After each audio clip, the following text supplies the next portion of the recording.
Cue the dog.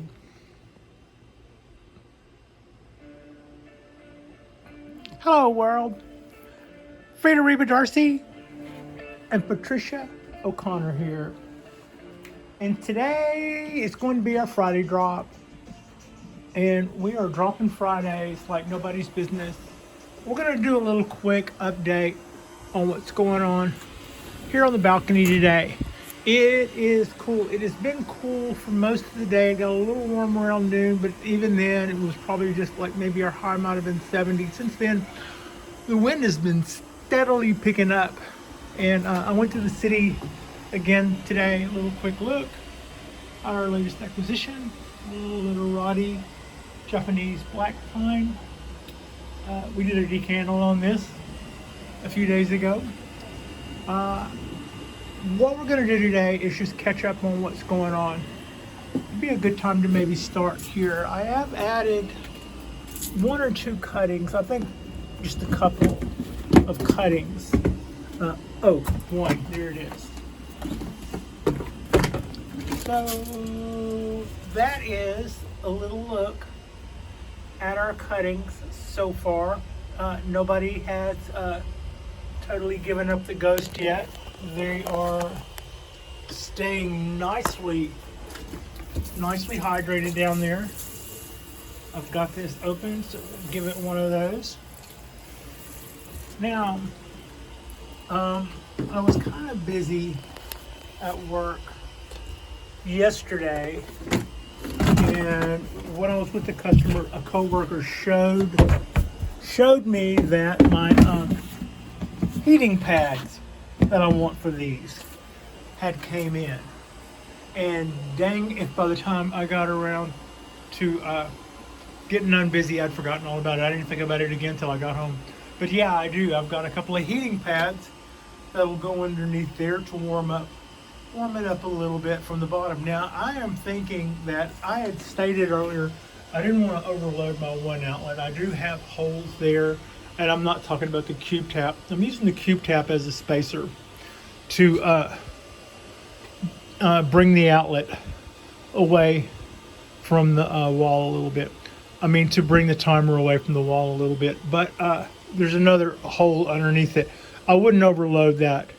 I wouldn't put anything else in that cube tap, because that outlet, as far as that half of the two outlets, that side would be peaked out with these two lights. So what I am getting at is when it comes time to when I go to work tomorrow, I will pick up my two heating, and they're going to be plastic. Two of them might fit underneath there. They might be a little big. One of them might be a little small. Two of them might be a little big. We'll see. But that's the idea. They're about yay thick. They're plastic mats. They are almost that wide, and they are about half that much long, and that's why I have two of them.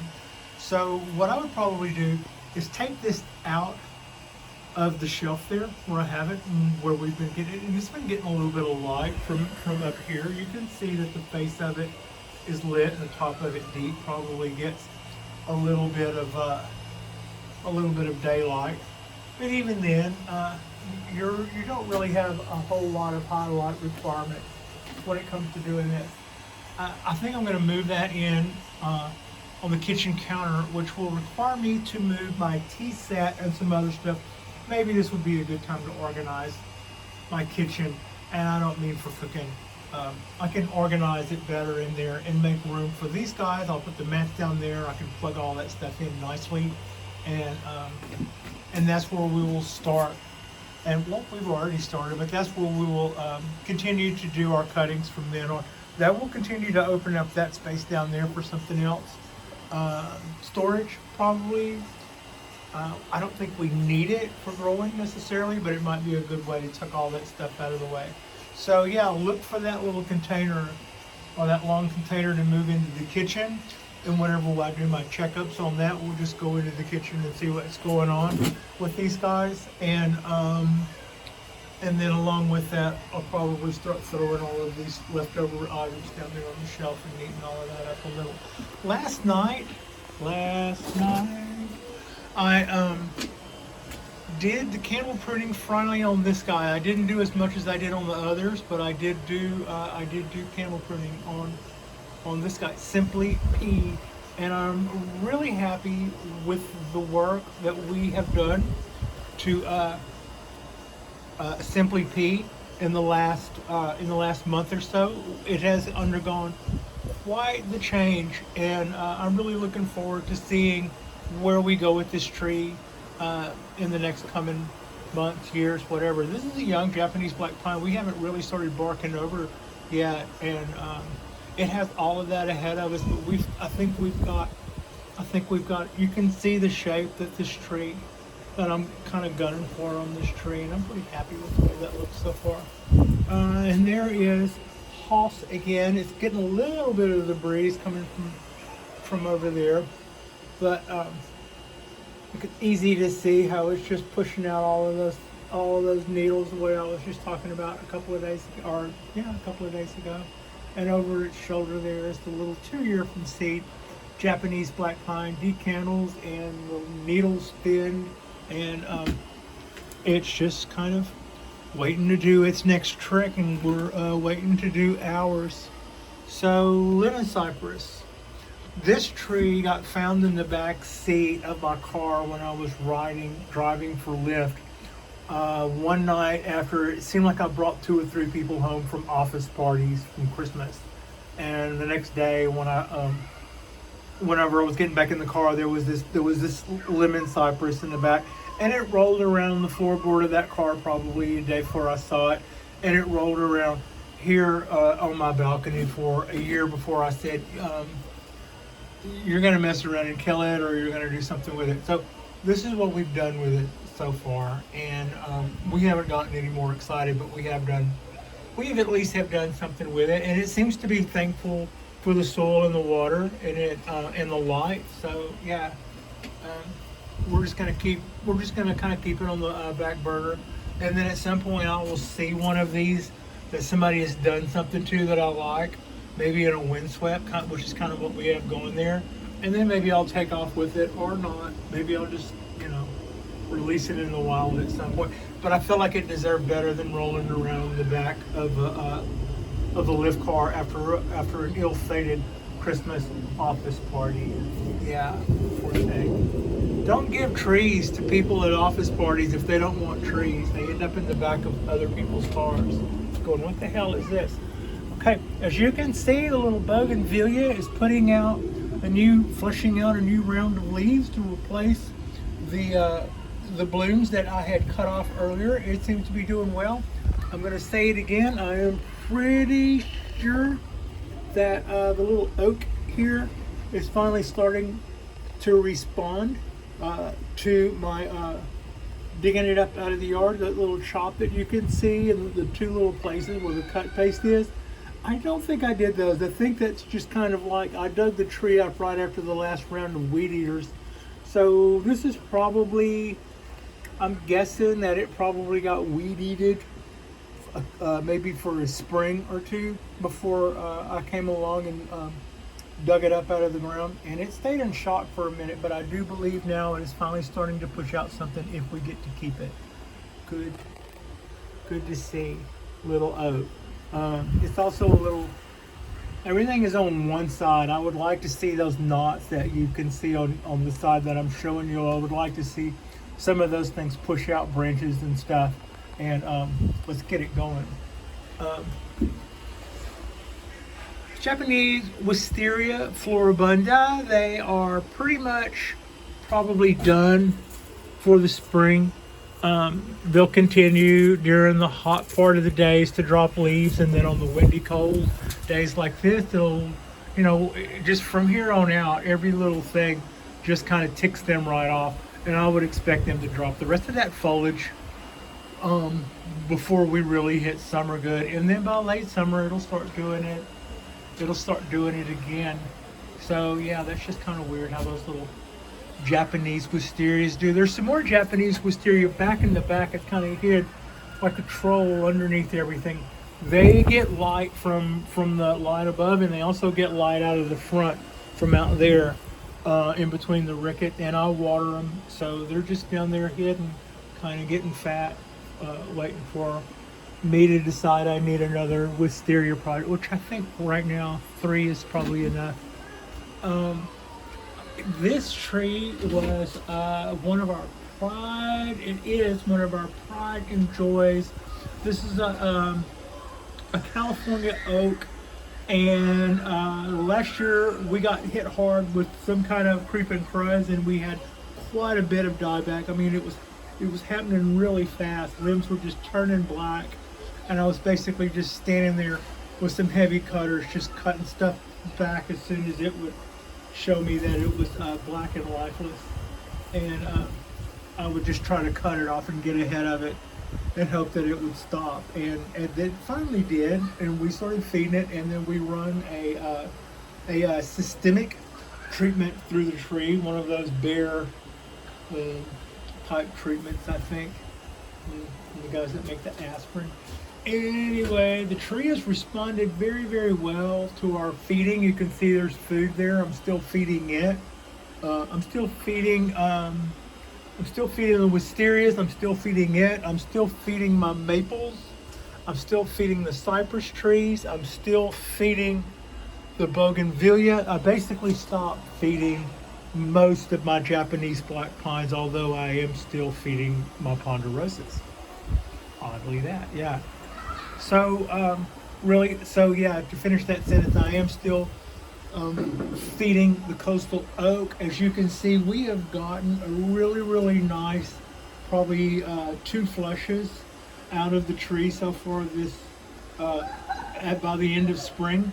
I could probably rotate it around and see where I've got, in fact I probably will here in a minute, rotate that tree around and see what the back side of it looks like. This is the front of it, because that's the one that has the hollow feature. I love the hollow feature of this tree. I love its bark. I love the way the root spread is on this guy, and it's just a fabulous tree. It had a really, really fabulous pro-trained shape, but now it's starting back over with me at the helm, and we got this. We'll round that out more here and over here. We'll see how much of that we can get done this summer, but this is the first summer back in a restyle after we had some fairly extensive die-off.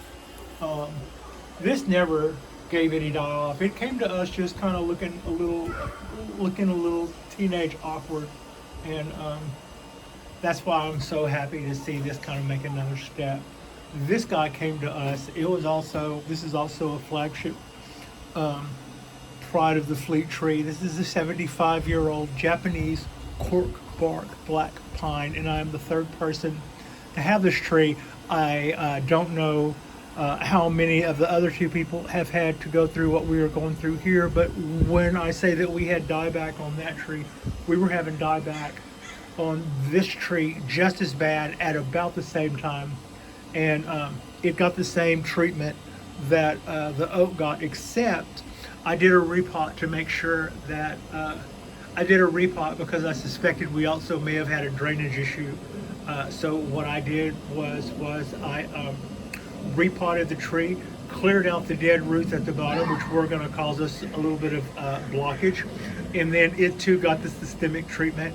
And since then, it's flushing out a lot of new growth, but we have had dieback. I'm going to give this another minute or 2 to see that.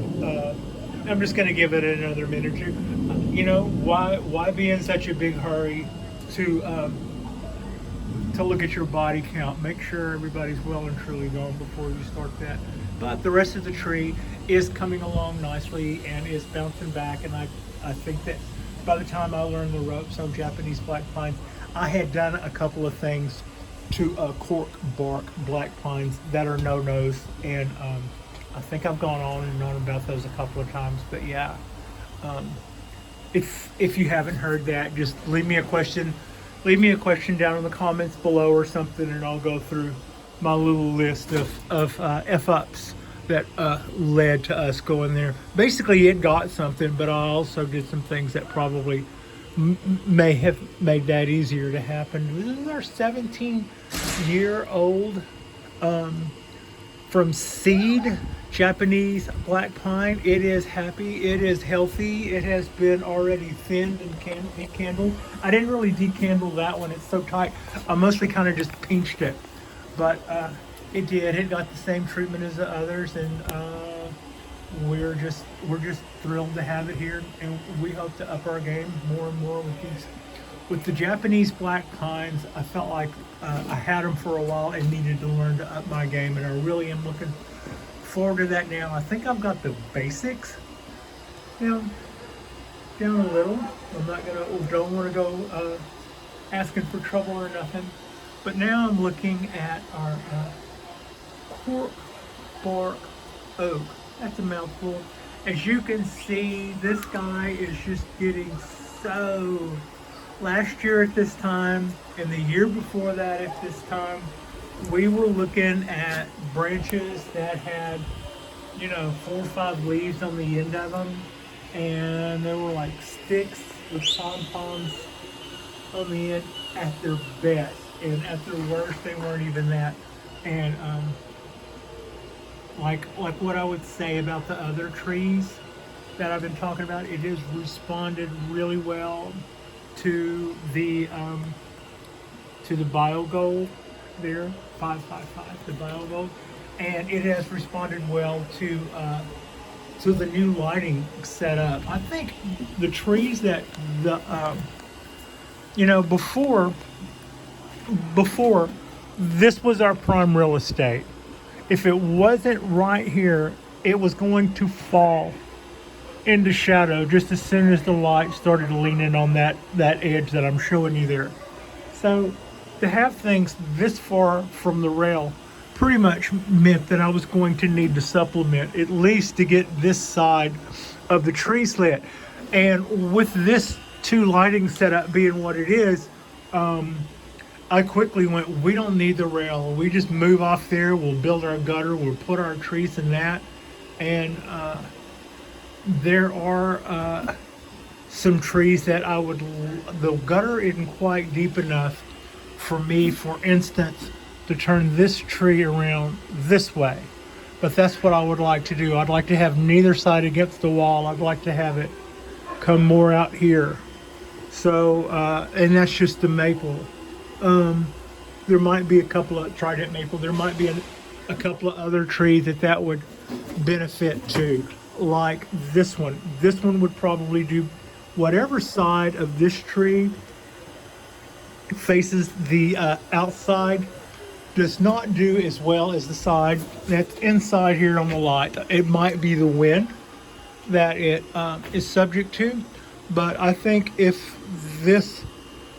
what I'm calling my gutter or my trough were wide enough that I could turn this rectangular pot this way, that would bring the whole canopy like right here under the lights, and it would be more evenly lit. Right now one side is getting lit by these guys, and the other side we can't even see over there, and this side is the side that looks kind of sparse. So you might very well be thinking, and would have common sense to be thinking, well, that side doesn't look as good. This is the side that spent most of the spring out there. I just turned it around last week, and I might have should have done that a little sooner or rotated it a little bit more often. I didn't realize to what extent my grow lights were out competing the sun. But and I'm not 100% sure of that yet. It could just be that they're kind of neck and neck, but the wind is making the difference. So it might be times of the year when it's less windy, our results could vary. So these are all just kind of things that I'm figuring out as I go. So that's got us to there. Our ponderosa, that's not the one that we just went on and on about the other night. I love Hoff oak tree. We were just loving you, Hoff. But this is the big sister to that, and it is doing a lot of the same things that I was going on about when I was looking at Hoff. We have a big needle exchange going on here. There's quite a few leaves are starting. Quite a few needles are 3rd-year needles, and are getting ready to bid their adieu, but all of the ends are pushing out new growth, and it has really responded. It has really responded also to the feeding and the little added water. While we're here looking at things and added water, and I did water that just this morning, but I think our amount of wind content has caused that tray of coastal redwood cones to dry out. I would hate for those cones of nothing to dry out and not do anything. You know, we were promised nothing with this, and so far it's delivered. So Dawn Redwood is showing me a little bit of burn. It's recovered from that. The growth coming out past that, I think, has responded better. But it did. Its location here, before I moved the light up, its location, it was probably, a lot of its foliage is closer up here than quite a few of the other trees. And it is the one that through off and on last year too, it showed me a few signs of burn. And I say I'm pretty sure it's burn because the opposite problem is true here. All the stuff that's facing the outside shows to have less burn, and everything that is being shown on by our grow lights, the flatter the surface, and also closer to the first round of flush. In other words, the later stuff is already adapted, but the stuff that burned was like our first round of growth, and it also helps for that to happen if it's really a branch that's really laying flat, just catching all of it full bore, and then if Pat comes along after that and sprays a little neem on it and gets it all glossy, that just almost is like putting it's almost like putting butter on the burn. So moving the light up will help that. Will give us a little bit of a break for the Dawn Redwood. Probably the other trees. I don't think the oak trees mind. I don't think the pine trees mind. I don't think the cypress trees mind. And with that, we're just going to do a little transition down to the bald cypress trees. Got a little damage here. This is not caused by anything but my own clumsiness. I think that branch is fine, but you can kind of see that got a crack, and that's not really a crack like what I was talking about as a growing method. That's a crack as in I was doing something around in here and actually broke that in. So wasn't as noticeable when I did it, but it became noticeable really quick. You can really tell that kind of stuff. So yeah, we just kind of trim that in a little bit. I'm not too worried about it. When come fall, winter, when it comes time to select this branch or not select this branch, we're going to cut it back here somewhere anyway. So that doesn't really kill my soul, but it is kind of something that I should be more aware of, that when I'm in here working, I can't actually tear some stuff up. Had that been finished, that kind of would have been a deal. I mean, it's not, but it kind of could have been. So I'm gonna back off and look. Now here's our leader. It's almost like it's slowing. It's almost like it's slowing up a little. I'd like to see this guy continue to take off. I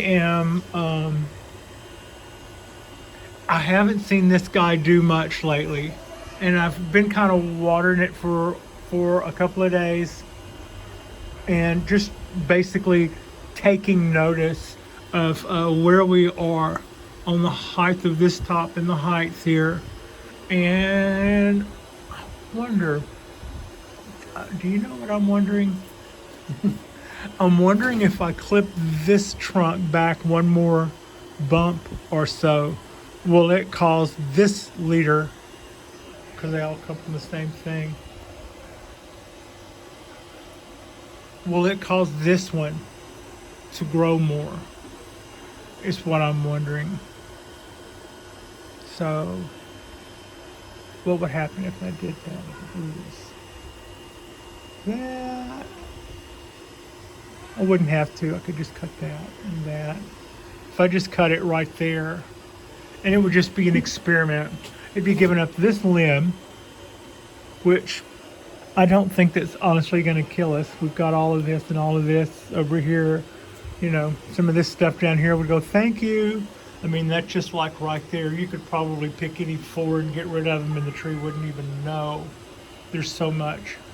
There's so, you know, in bonsai, there's supposed to be some sort of rule against crossing. We're just letting everything, you know, this is the sit on the sofa with bonbons portion of bonsai. We're just letting everybody get fat and happy and do what they want to for a minute. And then this winter, when all of this stuff turns that beautiful rusty color, we'll go through and go, no, we're keeping this. And if we're keeping this, we'll cut this here, we'll cut this here. We'll cut this here, we'll cut this here. You know, so forth and so forth. Go down here, cut this one here, cut this one here. Cut this one back till we can cut this one back, cut this one back, cut this one back, cut this one back. And that's just kind of going to be what we do times all three trees, and it'll be around that same time that whatever is left of this will get chopped off, and we will leave angles cut from the base of this, which the new leader down in here, a little angle cut, and just let that just fatten on out and be the new kid in charge. So yeah, let's take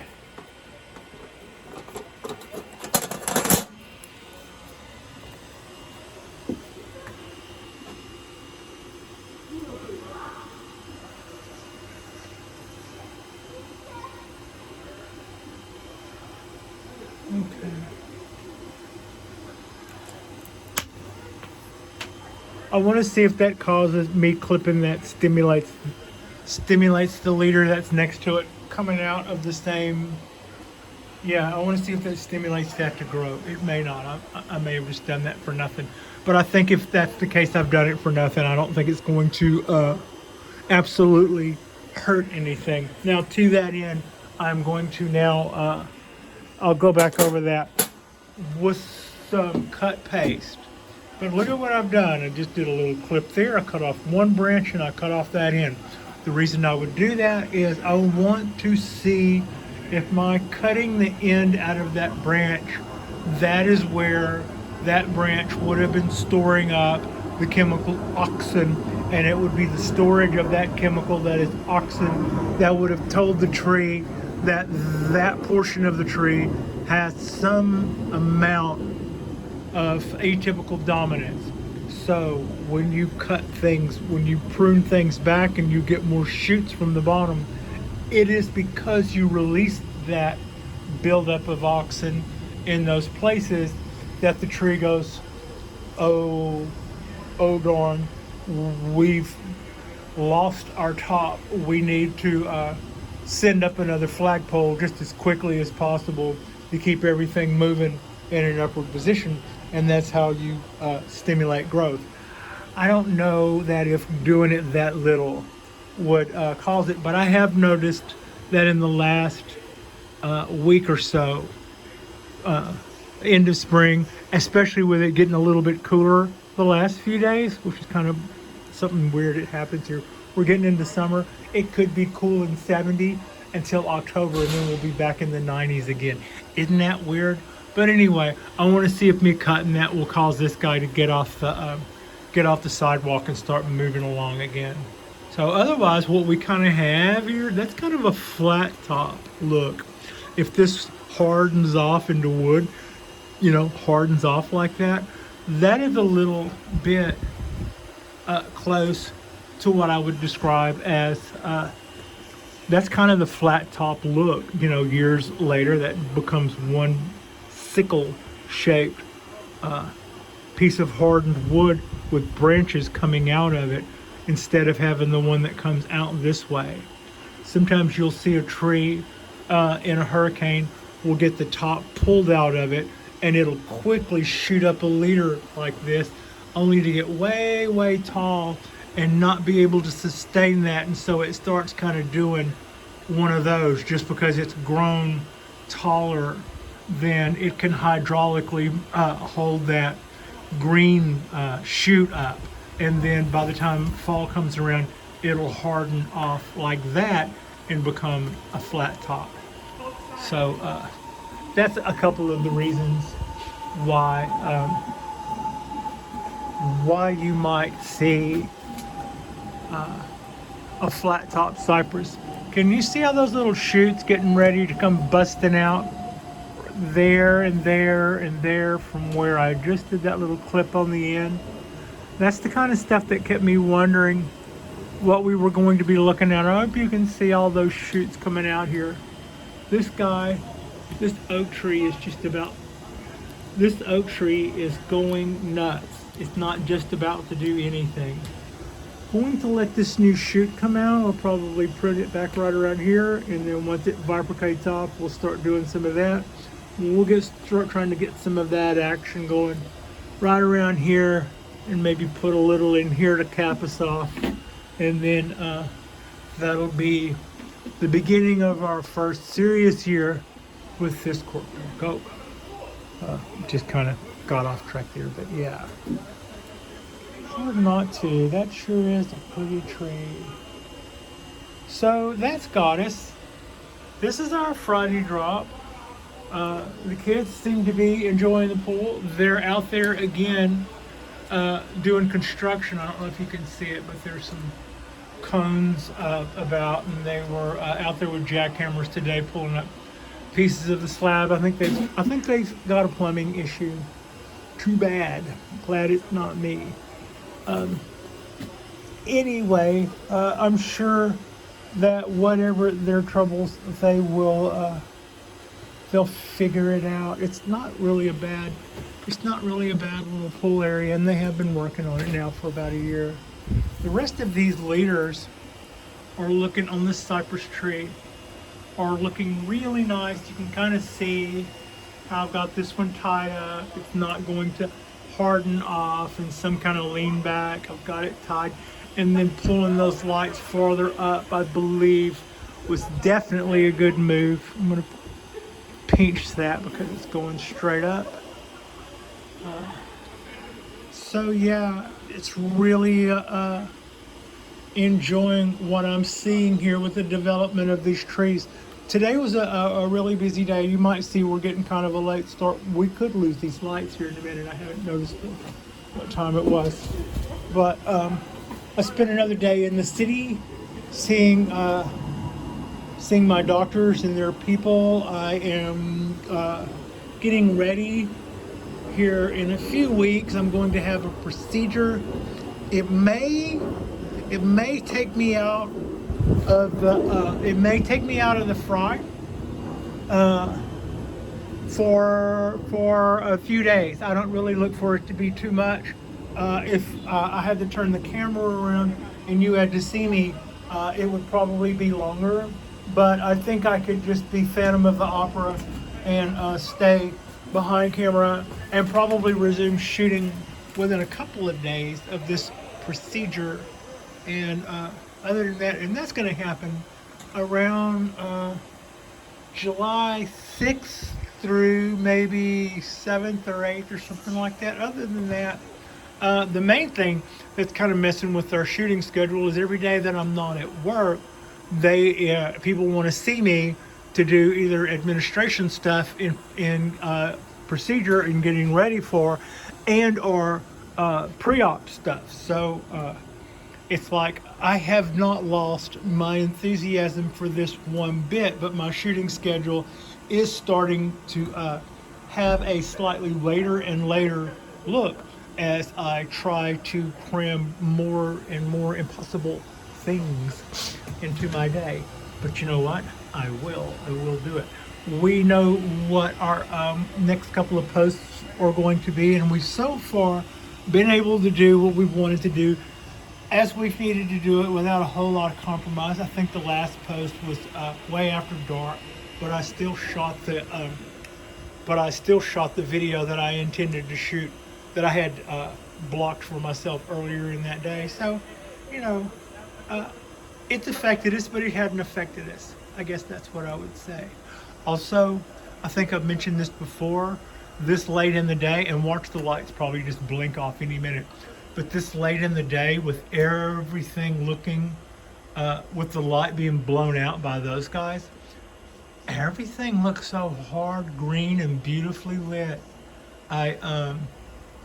You know, if they were fluorescents, I don't think they would look this nice. I've never seen even fluorescent grow lights that reproduced a really nice, healthy, beautiful tone like this. But even, you know, I mean, if you look at these trees, you go, wow, that green is so hard and green looking. They all look so vibrant. And then you look at the trunk, look at the colors in those trunks. And that kind of tells you that the trunks look to be the color they would look in daylight. This is a fairly true representation of of a really nice spectrum. Yeah. Anyway, I should probably go ahead and cut this short so I can grab my cut paste and dab over this little wound, and in so doing we won't necessarily lose any energy out of that area. Like and subscribe if you guys have not already. We are looking forward to our summer and all the things that will bring us. We also have a couple of more projects in the way. Our cuttings are evolving, as you can see. So far so good. Everybody's still on the bus and still kind of, everybody's got their ticket punched. In other words, I don't think I've lost any of the cuttings yet, and I'm pretty excited to see where that takes us.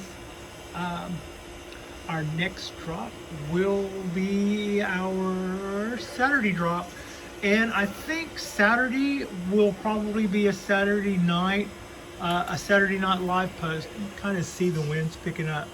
We're still swinging a little bit, but yeah, so we will be doing our Saturday night live post, and I look forward to doing that. I'm kind of excited about that.